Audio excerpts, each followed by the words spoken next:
నమస్తే welcome to are voice నేను journalist నవత Mumbai crime branch జాతీయ దర్యాప్తు సంస్థ ఇంటెలిజెన్స్ బ్యూరో సమన్వయంతో బాబా అటామిక్ రీసెర్చ్ సెంటర్లో సీనియర్ శాస్త్రవేత్తగా నటిస్తున్న 60 ఏళ్ల అఖ్తర్ హుస్సేన్ కుతుబుద్దీన్ అహ్మద్ను అరెస్ట్ చేశారు. వెర్సోవాలో అర్ధరాత్రి జరిగిన ఈ అరెస్ట్ దేశ నిఘా భద్రతా వర్గాలను దిగ్భ్రాంతికి గురిచేసింది.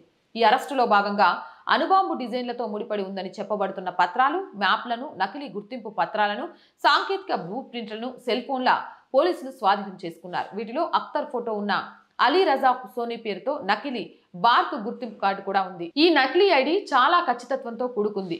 భారతదేశంలోని ప్రధాన అణుపరిశోధనా సంస్థలోని పరిమితం చేయబడిన సౌకర్యాల లేదా వర్గీకృత డేటాను పొందేందుకు దీనిని ఉపయోగించుకునేందుకు అవకాశం ఉంది. అయితే ఇంకా ఆశ్చర్యం కలిగించే విషయం ఏంటంటే అంధేరిలోని ఒక స్థానిక దుకాణంలో కొన్ని సున్నితమైన రేఖాచిత్రాలను పటాను ముద్రించారని ఫోరెన్సిక్ కనుక్కుంది.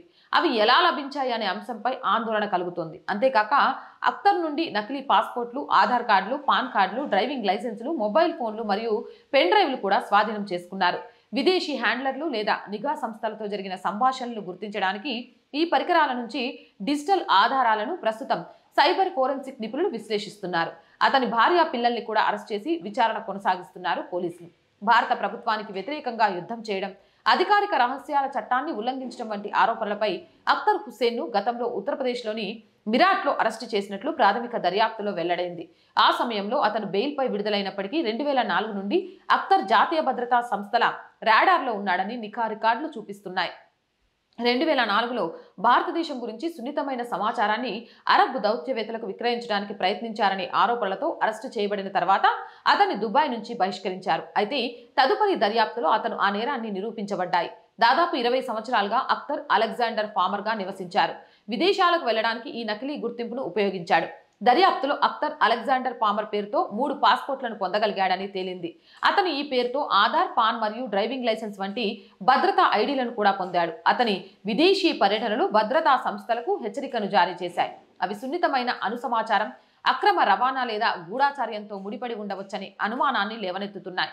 అఖ్తర్ వెర్సోవా ఇంట్లో జరిగిన దాడిలో పోలీసులు 10వ తరగతి మరియు 12వ తరగతి బోర్డు పరీక్షల నకిలీ మార్క్ షీట్లు, బీఎస్సీ, బీటెక్, ఎంబీఏ డిగ్రీలు మరియు అనేక నకిలీ అనుభవ లేఖల్ని కనుగొన్నారు. ఈ పత్రాలన్నింటిలో అలెగ్జాండర్ పామర్ పేరు ఉంది.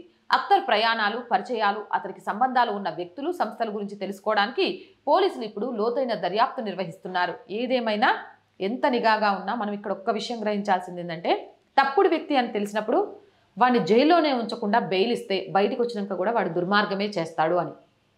ఇలాంటివి ఈ మధ్య అనేక సంఘటనలు వస్తున్నాయి. కాబట్టి చట్టాల్లోని చిన్న చిన్న లొసుగులను తీసేయాలని ప్రభుత్వాన్ని కోరుకుంటున్నా. మరి మీరేమంటారు? మీ అభిప్రాయం ఏంటి? కామెంట్ సెక్షన్లో పెట్టేయండి. మోర్ వీడియోస్ కోసం ఆర్ వాయిస్ ఛానల్ వెంటనే సబ్స్క్రైబ్ చేయండి. రోజు చెప్తుంది ఆర్ వాయిస్ పొలిటికల్ రెండు కూడా మన ఛానల్సే అండి. So please subscribe our channels. మీరు చేసే సబ్స్క్రిప్షనే ఈ ఛానల్కి కొండంత బలాన్ని ఇచ్చి నిజాలను నిర్భయంగా ముందుకు తీసుకురావడంలో మమ్మల్ని ప్రోత్సహించినట్టుగా అవుతుంది. అండ్ ప్రతి వీడియోని లైక్ చేసి షేర్ చేస్తూ ఉండండి. ఎందుకంటే దాని ద్వారా మన వీడియోస్ వైరల్గా మారుతాయి. ఆర్థికంగా ఆర్ వాయిస్కి కొంతకాలం చేయూతనందించండి. మీరు చేసే సహాయం ఎప్పటికీ మర్చిపోలేం. ఈరోజు ఈ ఛానల్ నిలబడగలుగుతుంది అంటేనే మీ వల్ల. దయచేసి కొంతకాలం ఇలాగే ఆర్థికంగా చేయూతనందించండి. ఆర్థికంగా సపోర్ట్ని అందించాలి అంటే సబ్స్క్రిప్షన్ పక్కనే జాయిన్ అనే బటన్ ఉంది. 1 to 5 లెవెల్స్ ఉన్నాయి. ఏదో ఒక లెవెల్లో సపోర్ట్ చేయండి. లేదా స్క్రీన్ మీద గూగుల్ పే, ఫోన్పేతో పాటు అకౌంట్ డీటెయిల్స్ ఉన్నాయి. మీకు తోచిన సహాయాన్ని అందించవచ్చు. వ్యాపార ప్రకటనల కోసం 8328500576 నెంబర్ని సంప్రదించండి. జై హింద్, జై భారత్.